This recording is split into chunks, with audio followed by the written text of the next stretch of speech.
DHP news channel में आपका स्वागत है। हिमाचल और अन्य महत्वपूर्ण खबरों के लिए चैनल को सब्सक्राइब जरूर करें और सभी काम की खबरें जानने के लिए वीडियो को पूरा देखें। हिमाचल में भारी बारिश बर्फबारी की चेतावनी, 13 नवंबर से बदलेगा मौसम। हिमाचल प्रदेश में 13 नवंबर से पश्चिमी विक्षोभ की सक्रियता से मौसम में बदलाव आने की संभावना जताई गई है। प्रदेश के कई क्षेत्रों में 15 नवंबर को भारी बारिश और बर्फबारी की चेतावनी जारी हुई है। मौसम विज्ञान केंद्र शिमला ने मैदानी और मध्य पर्वतीय जिलों के लिए येलो अलर्ट भी जारी किया है। 17 नवंबर तक पूरे प्रदेश में मौसम खराब बना रहने का पूर्वानुमान है। बुधवार को शिमला में हल्के बादल छाए रहने के साथ धूप खिली।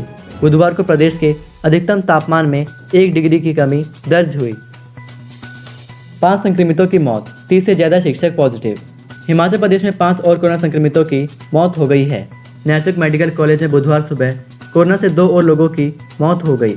धर्मपुर के बलिया गांव के 73 साल के वृद्ध और कुल्लू जिले के भदोगरी गांव की 73 साल की वृद्धा ने भी दम तोड़ दिया। पालमपुर के भोरा गांव के 42 वर्षीय व्यक्ति ने धर्मशाला अस्पताल में कोरोना के कारण दम तोड़ दिया है।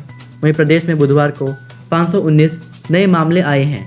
कांगड़ा जिले में 67, मंडी में 104, शिमला में 99, चंबा में 39, ऊना में 43, कुल्लू में 22, किन्नौर में 63, बिलासपुर में 37, हमीरपुर में 11, सिरमौर में 22 और लाहौल स्पीति में 5 नए मामले आए हैं।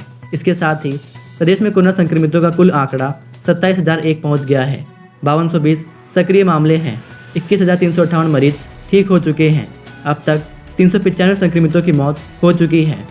मंडी में 26 शिक्षक संक्रमित पाए गए हैं। अकेले पधर सीसे स्कूल के 13 शिक्षक, शहरी पधर, साहल कुन्नू, कोलनी ढलवान, भद्रवाड़, पोंटा और ईसा स्कूल के 30 शिक्षक और गैर शिक्षक पॉजिटिव आए हैं।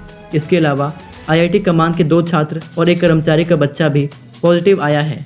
सिरमौर के सीएमओ डॉक्टर के प्रासर ने बताया कि राजकीय वरिष्ठ माध्यमिक पाठशाला जामनीवाला से 5 और राजकीय छात्र वरिष्ठ माध्यमिक पाठशाला सराहा में 2 शिक्षक भी पॉजिटिव निकले हैं। चिंतपूर्णी के 1 स्कूल का कर्मचारी भी पॉजिटिव आया है। हिमाचल में 25 तक शैक्षणिक संस्थान बंद रखने के निर्देश जारी। मंत्रिमंडल की बैठक में हुए शैक्षणिक संस्थानों को 25 नवंबर तक बंद रखने के बुधवार को लिखित निर्देश जारी हो गए। शिक्षा सचिव की ओर से जारी अधिसूचना में स्पष्ट किया गया है कि प्रदेश में सभी स्कूल, डिग्री कॉलेज, कोचिंग संस्थान, पॉलिटेक्निक कॉलेज, इंजीनियरिंग कॉलेज और आईटीआई में 25 तक विशेष अवकाश रहेगा। इस दौरान विद्यार्थियों सहित सभी शिक्षकों और गैर शिक्षकों को भी अवकाश रहेगा। नर्सिंग की छात्रा ने कमरे में लगाया फंदा, मौत। जिला मुख्यालय बेखली के रानीनगर में नर्सिंग की एक छात्रा ने कमरे में फंदा लगाकर आत्महत्या कर ली। छात्रा मोहल क्षेत्र में नर्सिंग संस्थान में प्रशिक्षण ले रही थी और वह अपने रिश्तेदार के साथ एक किराए के कमरे में रहती थी। सूचना के बाद एएसपी की अगुवाई में मौके पर पहुंची पुलिस टीम ने शव को कब्जे में ले लिया है। घटनास्थल पर किसी तरह का सुसाइड नोट नहीं मिला है।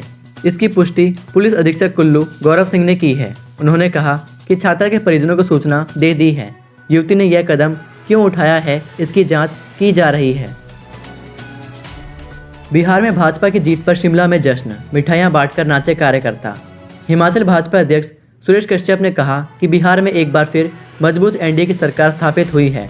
उन्होंने केंद्रीय नेतृत्व को शुभकामनाएं दी और कहा कि जिस प्रकार भाजपा ने बिहार सहित मध्य प्रदेश, उत्तर प्रदेश, गुजरात और कर्नाटक में बड़े बहुमत से चुनाव और उपचुनाव जीते हैं, इससे स्पष्ट होता है कि आज भी भारत की जनता को भाजपा नेतृत्व पर पूरा विश्वास है कि अगर कोई देश को सही दिशा में ले जा सकता है तो वह केवल प्रधानमंत्री नरेंद्र मोदी ही हैं। बुधवार को कार्यकर्ताओं ने बिहार चुनावों की जीत का जश्न प्रदेश भाजपा मुख्यालय दीपकमल चक्कर शिमला में मनाया। बिहार और मध्य प्रदेश में जीत से बड़ा भाजपा अध्यक्ष नड्डा का कद। बिहार विधानसभा के चुनाव में एनडीए की जीत से भाजपा के राष्ट्रीय अध्यक्ष जगत प्रकाश नड्डा का भी कद बढ़ गया है। भाजपा के राष्ट्रीय अध्यक्ष रहते हुए उन्हें जीत का यह श्रेय मिलेगा। उनकी अध्यक्षता में ही बिहार में भाजपा सबसे बड़ी पार्टी के रूप में उभरती नजर आ रही है। दिलचस्प तो ये है कि जगत प्रकाश नड्डा का बाल्यकाल बिहार में ही गुजरा है। शिमला एयरपोर्ट पर उतरेगा 72 सीटर विमान, रनवे बढ़ाने को सर्वे शुरू। राजधानी शिमला के जुब्बड़हट्टी हवाई अड्डे पर 72 सीटर विमान उतरने की तैयारी है। 1200 मीटर रनवे की लंबाई और चौड़ाई और बढ़ाने की संभावना को तलाशने के लिए एयरपोर्ट अथॉरिटी ऑफ इंडिया ने सर्वेक्षण शुरू कर दिया है। बाधा सीमा सर्वेक्षण के लिए अथॉरिटी की टीम इन दिनों शिमला में जुटी हुई है। इस एयरपोर्ट पर सिर्फ दिल्ली से उड़ानें आती हैं, जो फरवरी से बंद हैं। शिमला से करीब 20 किलोमीटर दूर जुब्बड़हट्टी हवाई अड्डे का रनवे 1200 मीटर है। अभी यहाँ पर 42 सीटर विमान ही उतर पाता है। केंद्र ने प्रदेश सरकार की मांग पर हवाई अड्डे के विस्तारीकरण को हरी झंडी दे दी है। काजा में 1000 मेगावाट का सोलर पार्क बनाएगा SJVN, वर्ल्ड बैंक को भेजा प्रस्ताव। प्रदेश के जनजातीय क्षेत्र काजा में SJVN 1000 मेगावाट का सोलर पार्क बनाएगा। केंद्र सरकार ने SJVN को हिमाचल सरकार के साथ मिलकर इस पर कार्य करने की हरी झंडी दे दी है। इसी कड़ी में शीत मरुस्थल लाहौल घाटी में उत्पादित सौर ऊर्जा को ट्रांसमिशन लाइनों के जरिए बाहर निकालने के लिए हिमाचल सरकार ने वर्ल्ड बैंक को प्रस्ताव भेजा है। बुधवार को SJVN के अध्यक्ष एवं प्रबंध निदेशक नंदलाल शर्मा ने राजधानी शिमला स्थित अपने कॉरपोरेट कार्यालय में प्रेस वार्ता में यह जानकारी दी। IGMC की मेडिसिन OPD 1 माह के लिए बंद। हिमाचल में बढ़ते कोरोना के मामलों को लेकर सरकार ने कैबिनेट में IGMC में मेडिसिन OPD को बंद करने का फैसला लिया है। इस OPD के साथ कोविड वार्ड बनेगा। इसमें 40 बिस्तर लगाए जाएंगे। OPD 1 महीने तक बंद रहेगी। सरकार ने अस्पताल के लिए 25 और अतिरिक्त बिस्तर लगाने को मंजूरी दी है। अस्पताल में कोविड मरीजों के लिए बिस्तर नहीं मिल रहे हैं, इसके चलते यह फैसला लिया है। विद्यार्थियों को बैंक खातों में मिलेगी स्मार्ट वर्दी की सिलाई राशि। सरकारी स्कूल में पढ़ने वाले करीब 6.5 लाख विद्यार्थियों को बैंक खातों में स्मार्ट वर्दी की सिलाई राशि दी जाएगी। पहली से 10वीं कक्षा के विद्यार्थियों को वर्दी के 2 सेट की सिलाई को सरकार 200 रुपये देगी। प्रारंभिक शिक्षा निदेशालय ने जिला अधिकारियों को इस बाबत बजट जारी कर दिया है। सभी विद्यार्थियों के बैंक खातों में पैसा ट्रांसफर करने के निर्देश दिए गए हैं। दीपावली पर 450 क्विंटल मिठाई बेचेगा Himachal milk federation. Himachal milk fed Deepavali पर 450 क्विंटल मिठाई तैयार करेगा। ये मिठाइयाँ मिल्क फेडरेशन के काउंटरों और निजी दुकानों में ही बिकेंगी। पिछले साल दीपावली पर फेडरेशन ने 390 क्विंटल मिठाइयाँ बनाई थी। तैयार मिठाइयाँ बाजार में बिकने लगी हैं। मिल्क फेडरेशन पिछले कई साल से दीपावली के लिए विशेष तौर पर अपने उपभोक्ताओं के लिए तरह तरह की मिठाइयाँ तैयार करती है। अब निजी कॉलेजों के प्रिंसिपलों की जांची जाएगी नियुक्ति प्रक्रिया, रिकॉर्ड तलब।